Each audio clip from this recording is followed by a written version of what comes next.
Good morning, good afternoon, everyone. And today's speaker for our Zeek webinar series is Brian Olson. He is Detection Engineering Manager at Meta, and he will be talking about what's in a name hiding in plain sight. So welcome, Brian, and take it away. Thank you, Fatima. Appreciate it.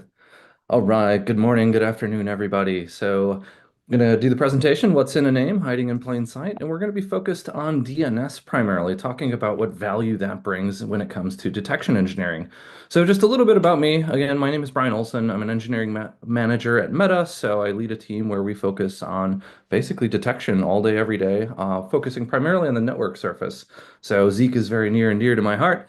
I also teach a network forensics class for SANS, so 4572. I am formerly U.S. Navy, so spent some time in the military, spent some time in the intelligence community. All in all, I've been doing nothing but security operations for about 17 years now, so lots and lots of, fun. Been a manager for 7 of those. So today I focus on, career growth and other things for the folks on my team, but still very much involved in the day-to-day. Went to college, got a couple degrees, not so exciting, but all in all, the important part is I love DNS. This is my favorite protocol by a long shot. So I'm excited to share a little bit about that with y'all. Now, here's our plan. Talk about the protocol overview just a little bit, so get us all on the same page, foundationally. Talk about how we get some of the data through the signal acquisition, building out those detections, other uses for that data, so data enrichment primarily, and then some of the challenges that are both here today and probably coming in the near future when it comes to DNS type of data. And then we'll wrap up with maybe a Q&A. I'm not sure how we're going to do that. So anyhow, the protocol overview. Let's talk about the mechanics just a bit. How does it actually work? And why do we have this in the first place?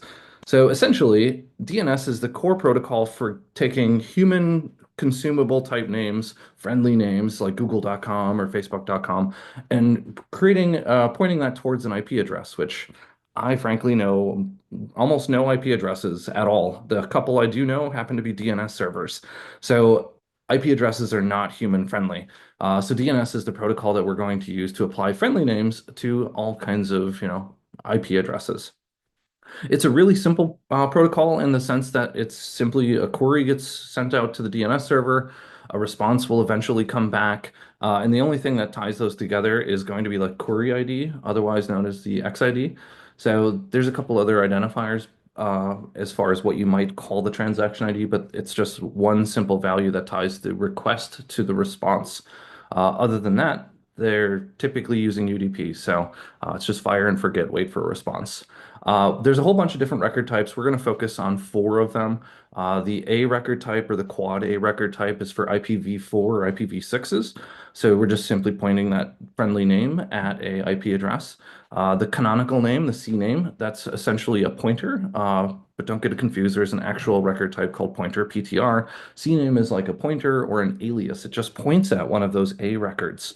So typically the A record is going to be for like, say, zeek.org. And then the C name will be www, and it's going to point at zeek.org. So that way you can go to either one of them and they'll work. NS is the name server, so it's the authoritative server that is in charge of a particular domain or subdomain. So they are the authority where they will hand out the IP addresses that are associated when you do a query. And then last, the text record, which is a free-for-all, put anything you want in it, which is, of course, ripe for abuse. So we'll talk about things that we can detect by looking at that type of record. Now, functionally, it's a recursive type of protocol. So we've got our client over here. Our client, they're going to look for something like example.com. It's going to go out to our local DNS server. Our local DNS server is going to check a couple things like its cache or its hard-coded values to see if it is aware of what the IP address is. If it's not, it's going to end up going out to a root server, also known as the alphabet servers. It's one of 13 names, A, B, C, D, through the 13th letter, which I think is M. So it randomly picks one of those, goes out, asks the DNS server, hey, where is .com, where's .org, where's whatever. So here it'll get sent down to .com because we're looking up example.com. That'll eventually come back to our DNS server. Then it's going to go out to that NS record, that name server for example.com, ask what the IP address is for www. Eventually, it's going to make it out to our client. And again, because there's all of these are separate, the 1 and the 8 here, they have share the same transaction ID. These will share the same transaction ID. Same here, same here. And none of these really have anything to do with each other as far as the traffic goes. So it's all just putting those individual query and responses back together. And once we have the IP address, we can go out and connect to that www server. So that's just the quick and dirty of how it works. Now, the reason that we care primarily is that it provides context. It helps us understand what is going on. Because when we look at, one IP address talking to another IP address, it doesn't really mean much to me. But when I layer on DNS, that www.whatever.com, now I understand what is going on there to some degree. And maybe it's some random domain, and that's, providing a different kind of context. So these contextual data points are super valuable when it comes to doing an investigation or, just finding weird things in your network. So it's dynamic. So DNS, we can change the pointer at any point. So we can just point at any IP address that we want and change it on a whim. So this is often hard coded into software. So they're going to hard code the domain or the DNS name because then they can maintain control. It's not very often I come across folks that are hard coding IP addresses because then they're tied to that IP address. So generally, you would never hard code an IP, you would hard code a www dot or whatever it is domain so that you can change the pointer anytime that you want. And this is particularly true in today because of cloud computing, CDNs, all that other stuff, where the IP address that something is being hosted on can change rather quickly. So not only is it used by legit software, but it's also used by malicious software for the exact same reason. So DNS will come into play typically when it comes to like initial access, and here I'm talking about spear phishing generally, or C2. There's a couple ways that we can do UC and DNS for C2, or data exfiltration. So getting data out of the network by tunneling it through DNS in a couple of different ways, which we'll talk about here shortly. So that's why we care about this. Now, as far as the signal, we need to get the data. So in order to get the data, first we have to make sure that the data is quality, essentially, by forcing people to use our internal DNS server. So if we force them to use our DNS server that we control, we are going to get all of the data. Whereas if we just let them use any DNS server on the internet, getting the data is a little more questionable at that point. It really comes down to what your vantage point is. So the way that I would force people to use the internal DNS resolver is simply to block port 53, both UDP and TCP, at the perimeter for everything except the internal DNS servers. So that way DNS doesn't happen unless it goes through our local servers. So that is one way to get the data and make sure that you have high fidelity collection. Kind of the asterisk here is I would recommend in a corporate or commercial type of environment disabling DNS over HTTPS as best you can, keeping in mind that you cannot disable it in malicious software because adversaries can hard code using DNS over HTTPS, and they generally do not comply with your managed policy. So we can't do anything about it when it comes to malicious software, but we can do something about it in terms of managing hosts and preventing them from doing this in the commercial environment. Now, I mentioned commercial because, privacy reasons, DNS over HTTP is awesome. As an individual, I love it. This is what I use at home. But in the commercial setting, I hate it because it masks this incredibly valuable data source. All right, so thinking about the vantage point, if we're forcing people to use our internal DNS resolvers, that's a decent place to get the data. However, some environments do not force this, and in that case, you want to make sure that you're on the network perimeter in order to capture all of that data so you have this available for you. Now, notably, I would not recommend outsourcing DNS services. This typically comes in smaller environments where you might decide to just use Google, so like Quad 8, 8.8.8.8. That's fine. I generally trust Google. I don't have any issues with that, but you're giving up the data because you can't, as far as I know, Google does not have any dashboard that you can go and look at your own DNS data at. So you're giving them all of the data and you don't have it. On top of that, you also lose the ability to control the resolutions. So you cannot basically hijack anything or sinkhole anything. So in general, I'm not a fan of outsourcing DNS services. However, there are also services out there that will offer commercial or SaaS type of DNS services. And those are fine as long as you're able to continue to gain access to the data and control the resolutions. Now, if you're doing this at home, a couple lab ideas. So there's this piece of software called Pi-hole. It's open source. It's essentially a DNS daemon that runs on a Raspberry Pi, the little like $50 box. So this is pretty awesome. I use this at my house for a good long time. However, I travel a lot, a whole lot more now. So I don't want anything to break while I'm gone because it really causes me a lot of challenges. So I have actually started using SaaS services. So the SaaS service of my choice for, again, smaller deployments is Control D. It's like 20 bucks a year. It's an awesome SaaS service. There's also Cloudflare for Teams. I'm a big fan of Cloudflare. So they have they're building out a whole bunch of the different cloud stuff these days. But Cloudflare for Teams offers a DNS resolver as well for free, and you're able to take advantage of that at a limited scale. As far as getting the data, the way to implement this is to update your DHCP options. So your DHCP server is sending out the DNS servers that you want to use, and also updating that DNS gateway so that the gateway itself is using whatever DNS servers you choose. So between those two things, you'll be able to assign the correct DNS server to basically everything. The one nuance here is you could just update the default gateway and then tell everything on the network to use the default gateway. I generally just update everything so that it always works. Now, the reason that we want to control the pointer is essentially so that we can manipulate the resolutions. So manipulation could come in a couple different ways. So sinkholing, sending it to 127.0.0.1, so to just kill the communications. So you might want to do that for something like malicious domains, anything that you're getting sourced from like threat intelligence, the various providers of that kind of stuff. So you might just want to sinkhole known bad, or things that you just don't want on your network. In some environments, you don't want to see various encrypted communications, so Signal, Telegram, whatever, or just unwanted content. So you're able to redirect that traffic or sinkhole it.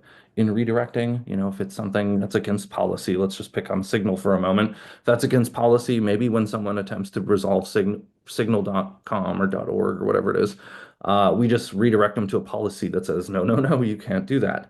Or if it's something more malicious, like some potentially malicious communications, maybe we want to redirect that to a malware sandbox where we can then fiddle with the traffic and see what we can do about it in terms of like protocol reverse engineering, building up parsers, things like that. Or just automatic isolation. So if anything ever reaches out to this domain, boom, we set off a process where it'll sinkhole essentially the entire computer, isolate it from the environment, and depending on what it is, perhaps do some automatic remediation. So we have a lot of potential in automating and protecting the environment when it comes to just controlling the pointer, controlling the DNS resolution. But that only works if you're using your internal DNS resolver. So a quick flashback to this slide. If we're doing example.com, we're asking our internal DNS server, this is where we have that control. We can tell the DNS server, hard code it, that google.com is 1.2.3.4. And whether it is or not doesn't exactly matter because we control it. We tell it whatever we want to tell it. We can sinkhole things, we can redirect them to other IPs, whatever it is that we want to do. But it's completely dependent on using our internal DNS server so that we can control it right there before it goes through the recursive lookup with all this other stuff. So that's why it's important to use that DNS internal resolver as well. Now, when it comes to getting the signal, we need some tools. So typically, our internal DNS resolver is going to be able to produce logs. Usually, those are known as query logs, which are exactly what they sound like. They log the query, which is helpful, but that's only half the picture. It doesn't grab the resolution, so the return value. So they're okay. They're not great. Depending on what the environment looks like, whether we're on the host or on the network layer, passive DNS is another awesome tool. It's open source, so it can run on the DNS server itself and produce better logs than the DNS server itself. Or you can run it on something like NSM. So if you're physically tapping the network, you're able to get the data there too. It's awesome. It's extremely performant. One of my favorite tools, but of course my favorite tool is Zeek because Zeek does the same thing. It gets all that DNS data, but it also has so many other protocols, a couple dozen different protocols. So it's going to log, HTTP, FTP, SMTP, whatever it might be. We're going to have all that other data in addition to DNS. So that's my favorite tool by a long shot because it just adds so much more value than just having the DNS data by itself, even though it is my favorite data source. Now, if it's encrypted, we're possibly going to have the DNS, depends on whether we're collecting it. But one other opportunity to get DNS-like data is actually out of the certificate exchange. So when the client connects, it's going to send a bundle of data, the client hello. So in there, there's the SNI, the server name indicator. It's going to tell us what domain is the computer trying to connect to. So in there, we could say see www.google.com in the clear text. And alternatively, when the server responds, it's going to provide its hello. And it's also going to have a SAN, the subject alternative names, which might tell us additional domains that are associated with this system. Excuse me. So it's really, really valuable when it comes to analyzing encrypted communications. Now, just to get a feel for what that looks like, I went out and grabbed a packet capture yesterday for connecting to Zeek.org. And so we see up here, this is the individual collection here. I'm focused on the client hello. We see it's TLS 1.3, yay, client hello, breaking it down, client hello, TLS 1.2 is what we're seeing internally. And then if you roll down here, we've got a bunch of extensions that tell us all kinds of stuff. But the one that we care about is the server name. If we zoom in just a little bit, we see the server name is Zeek.org. So that's being broadcast in the clear, so we can get that kind of data right out of TLS. So one of the most valuable things out of TLS and analysis, in my opinion. All right, so now we've got the foundation. Let's detect all the things. One of the most important things is baselining your activity. And I know in my earlier years in my career, I used to hate people that talked about baselining, but I'm telling you, these days I find it so incredibly valuable. So knowing what's normal in your environment is far more valuable than knowing, what's going on the internet or what's, happening in other places. So understanding what's normal in your environment is going to make finding weird things a whole lot easier. And DNS is incredibly volumetric. So we want to be able to reduce or filter down that data set. So I'm a big fan of some of these like top 1 million type of lists. So Alexa was deprecated back in 2022, but it's still out there. You can still get the latest copy. It's just a couple of years old now, so it's not the greatest source. And then you've got Cisco and Majestic Million. They also produce a top 1 million based on different data sets. So whether it's backlinks or the actual number of DNS queries when it comes to Cisco, and they're pulling that from their umbrella offering. My favorite is actually the Tranco list. So the Tranco list is a composite of the three above it. So it's taking the best of the Alexa, the Cisco, and the Majestic Millions and kind of putting them together in a more rigorous manner because it turns out through research they figured out that some of these other top 1 million lists can be manipulated. So you want to get your domain as high as possible, of course. So I'm a big fan of Tranco. It's done by some European researchers, and they maintain this list. It's a little more resilient to tampering and just a great list overall. There's also the Google Safe Browsing list. You can query Google. I don't know that they ever offer to download the whole thing, but there's an API. You can just query it, which is, of course, paid over some volume. But the best thing is to build your own list. Understand what the top 1 million, the top 10,000, whatever it is, understand what's that list looks like in your environment because frankly who cares what the top 1 million on the internet is, probably not the most useful when it comes to your network specifically. So building your own list is really, really important.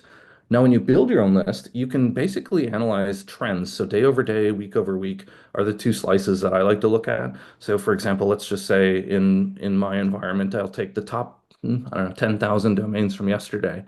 And I could compare it to the top 10,000 domains today, but once we get down in the long tail, there's probably going to be a lot of shifting. So you want to probably reduce that. So say take the top 10,000 yesterday to say the top 7 or 5,000 today. That way you're just getting the bulk of it. And frankly, what comes out the bottom is a handful of domains that you can generally look at and put a couple of minutes into to find things that are new. They're not popular, so we don't see them on the regular. So day over day, which of course, most offices are Monday through Friday, so Saturday and Sunday are wonky.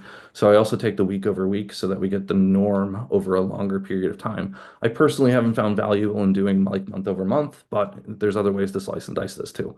Now, once you have that baseline, you also want to keep an eye on anomalous record types. So in a client type of subnet, so where all the humans are, the laptops, that kind of stuff, I wouldn't expect to see a whole lot of text records unless there's some adversary using DNS in a malicious way, in which case text records, they're plain text. You can just look at them and see that there's something going on.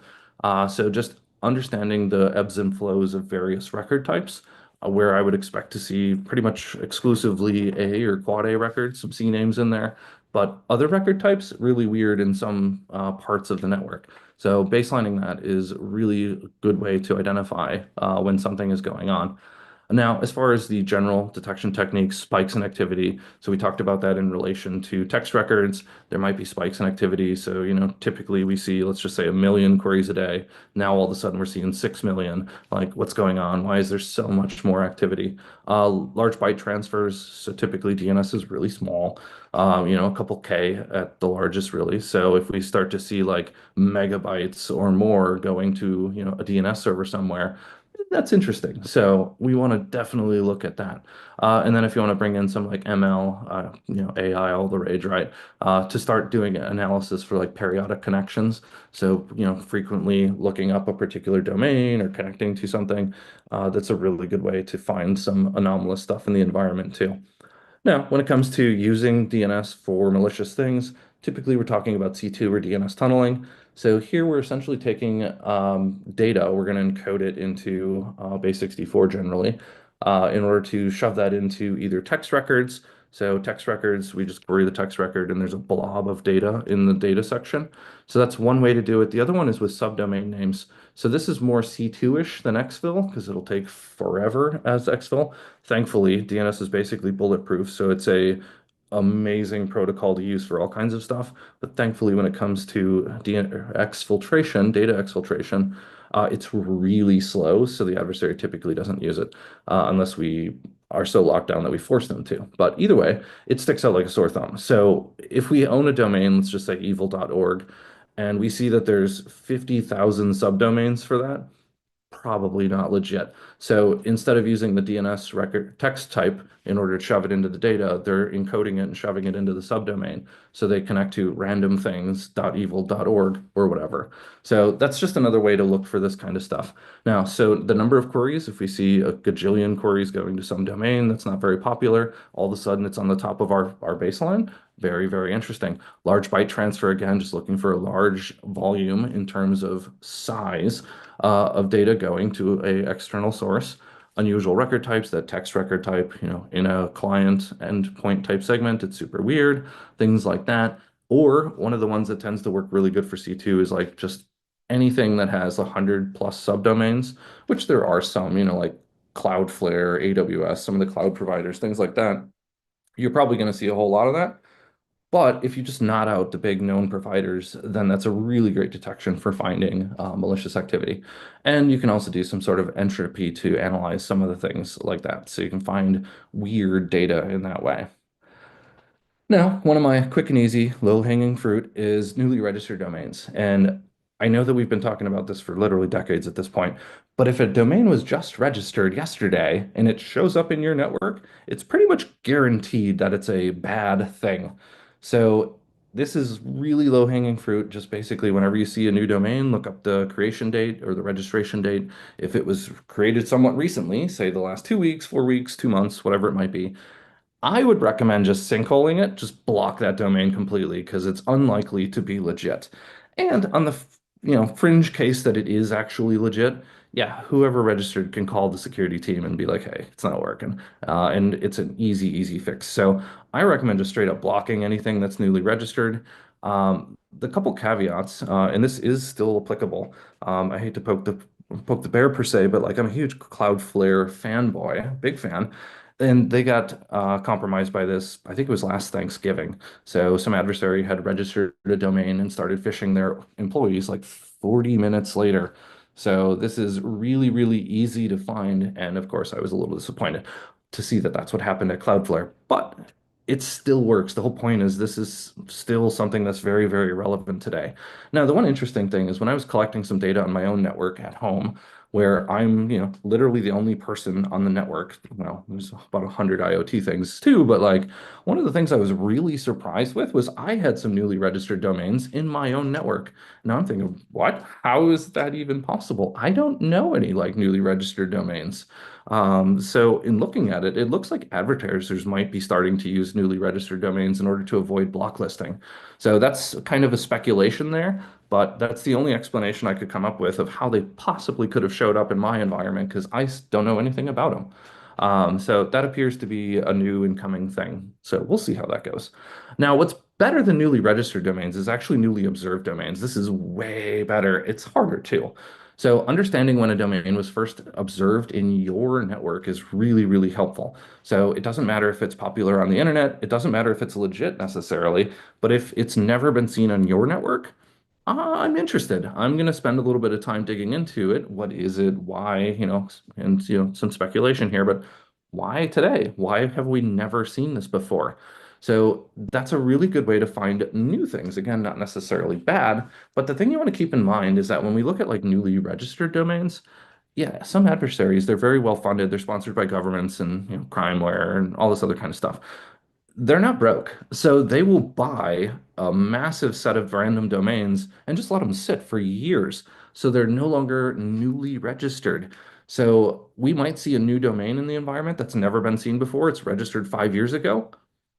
Well, newly registered isn't going to flag that, but newly observed will. So this is a more resilient detection technique.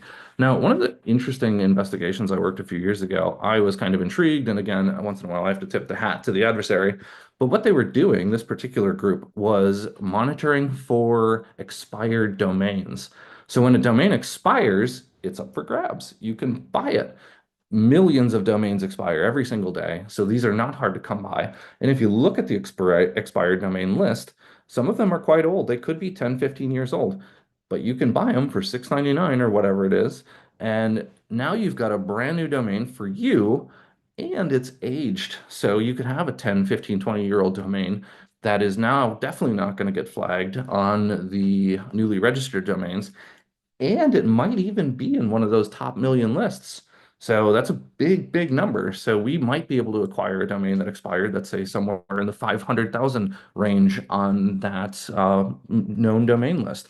So newly observed domains is a little more resilient than some of our other detection techniques. So first and foremost, it's important to understand that this is actually a rule from ICANN. So the domain registrars are not allowed to change the creation date. ICANN is attempting to preserve the history of the internet. So for example, my first domain was registered in 1998. If I let that expire and someone else picks it up, they're not going to change the creation date. It will maintain that registration date from 1998. So this is a really low-hanging fruit for an adversary to pick up a domain on the cheap that no one else wants and defeat some of our detection techniques.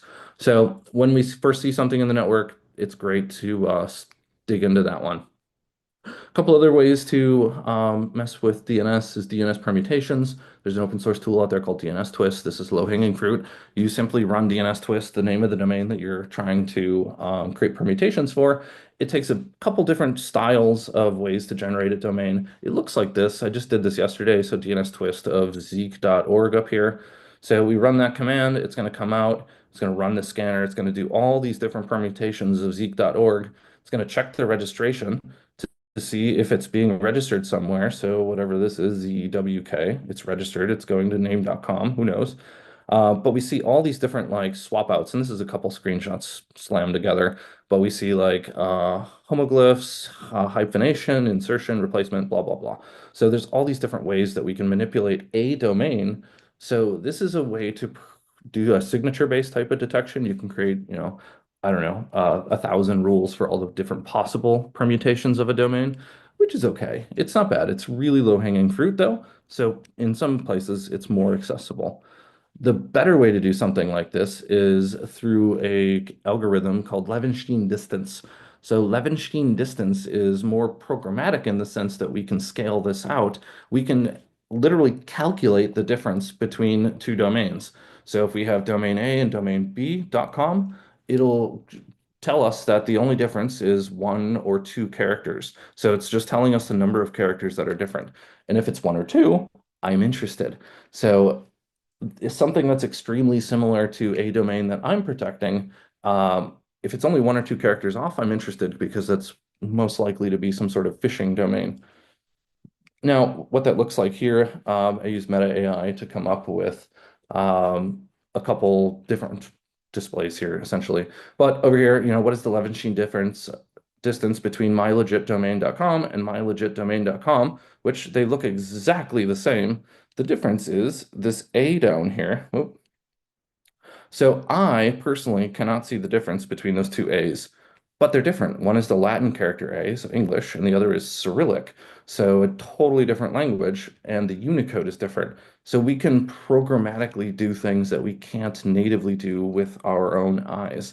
Now, if you want to script that out, of course, I used Meta AI again to just, import the jellyfish library and calculate that out. So if we do the Levenshtein distance between, let's zoom in there, facebook.com and Facebook with zeros, so FACEB00K, it's going to come out and go the Levenshtein distance between facebook.com and facebook.com is 2.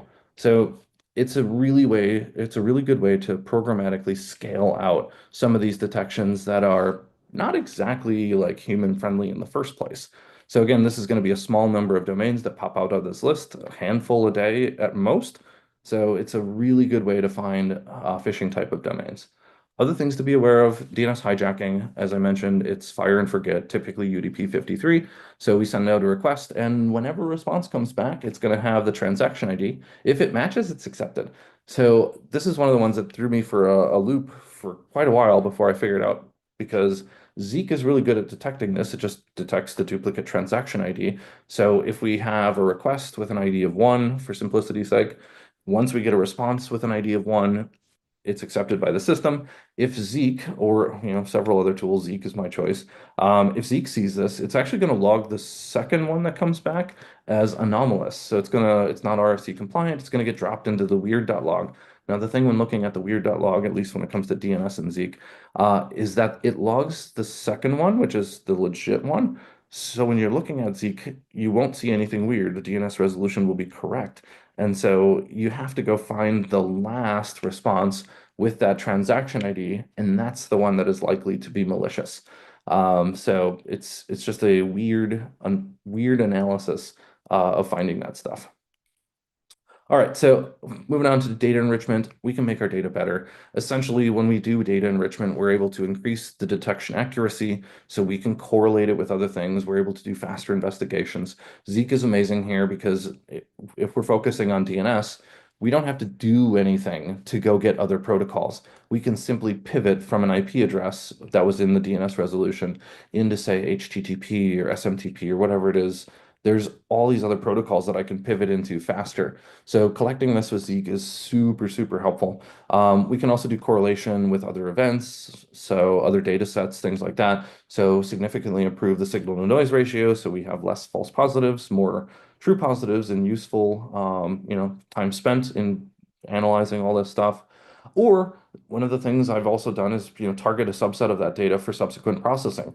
So if Zeek flags something or, log something and I flag it by looking at, through those logs, I can basically extract things, send that data to other tooling, other pipelines.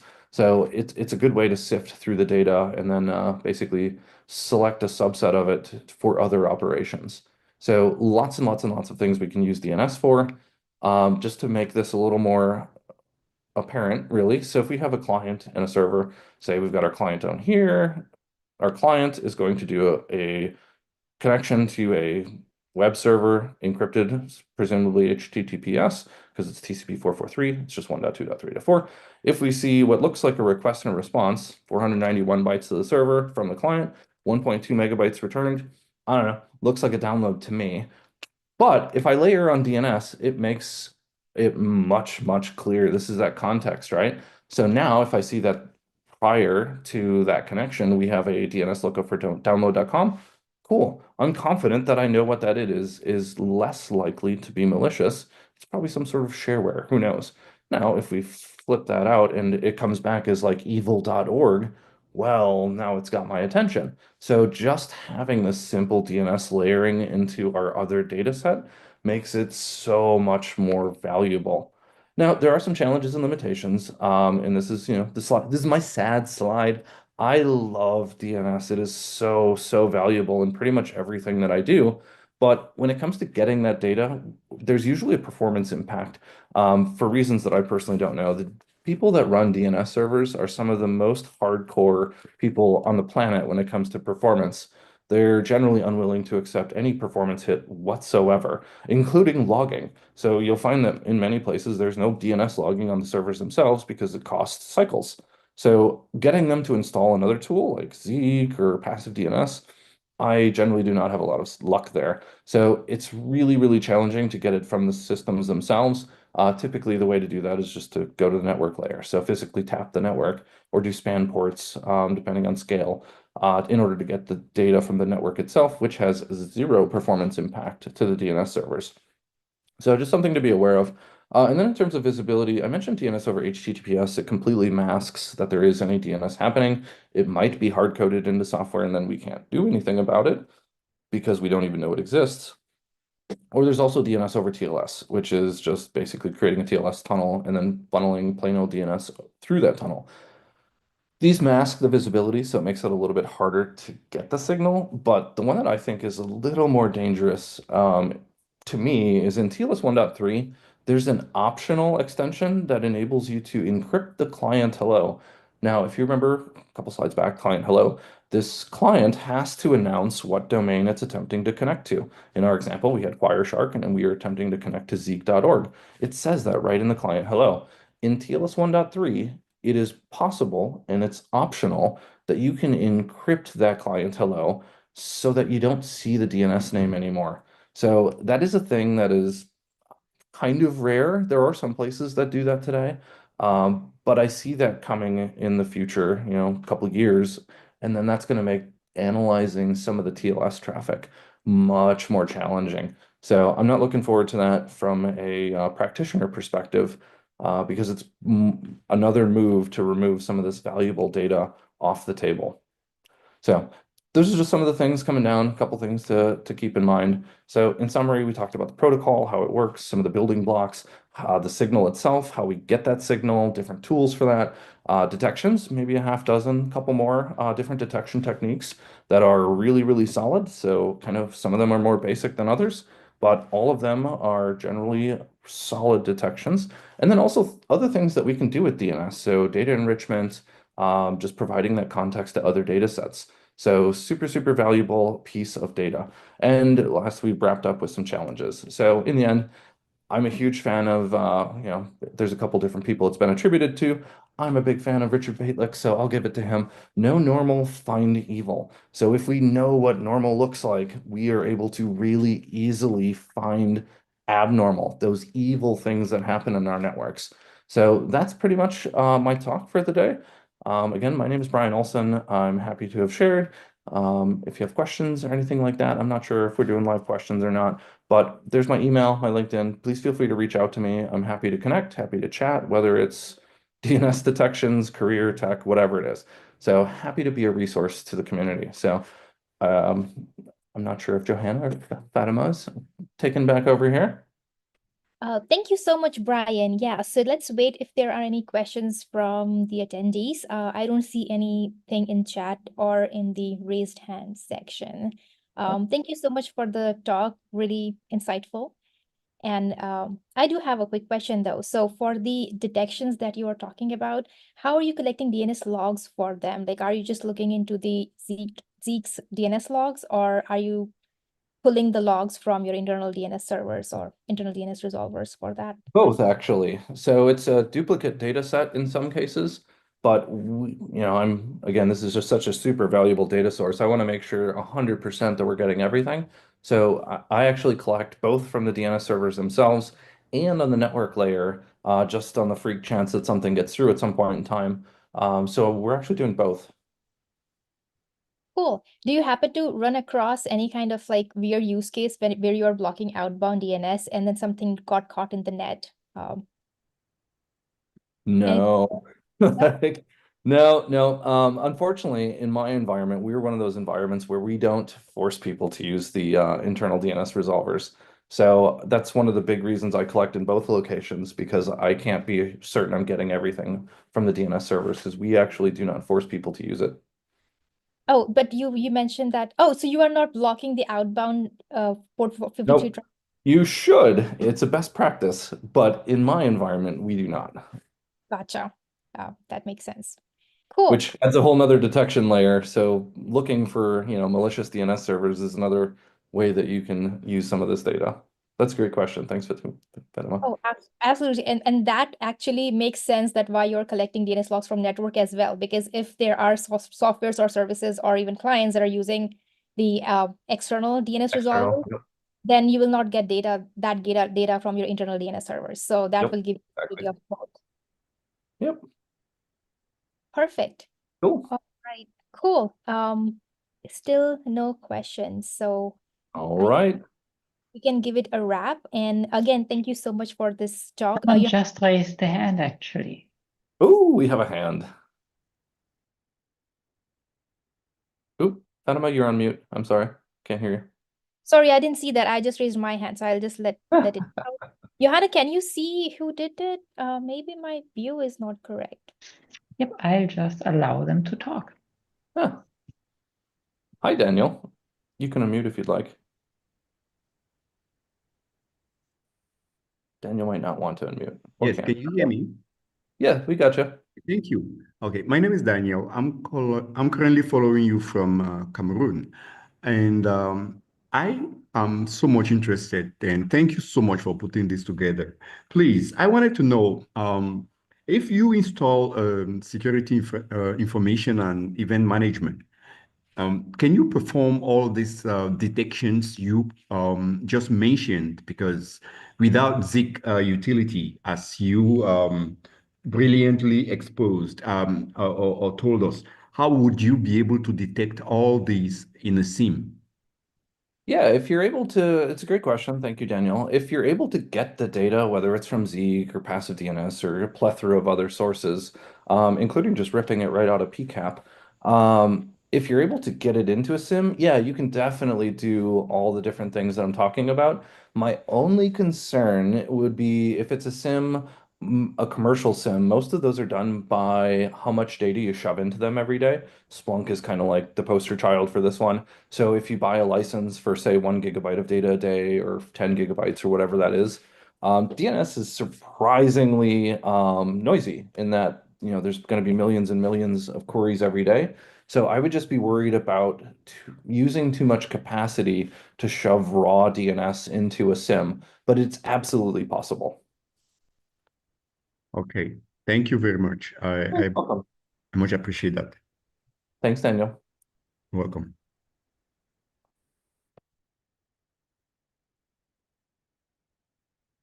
All right, how are we doing, ladies? Any other questions? Yes, actually, there's a second person, and I will allow them to talk. I love questions. Thanks, folks. Eric. Hi, Brian. Very interesting talk. I'm wondering what you think about the long-term prospects of DNS filtering, given, DNS over HTTP seems to be taking off. Yeah, and I should have put a crying face on that slide. I think it's going to go away. I'm nervous for the industry because I think DNS is going to be completely obfuscated here in the coming years, just because, privacy reasons. Personally, like I have a lot of heartburn when it comes to like things that I think are a good idea for individuals, like the things that I do at my house versus like corporate environments where, I would never take DNS off the table.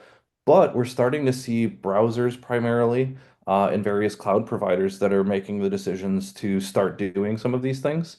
So I think that it's going to come like swiftly whenever some of the big providers like CDNs, for example, start to do this stuff. So yeah, I think it's going away. Sad. Okay, thank you. Thanks, Eric. Appreciate it.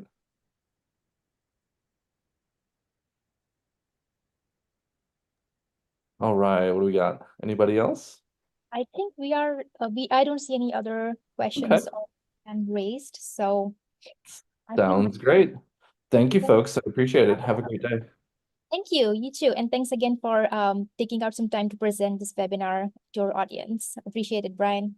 Thank you. Have a good one. Thank you. Just a quick reminder for the rest of the people that we do have our next Zeek webinar scheduled for 20th of November, Wednesday at 10 a.m. Pacific Standard Time.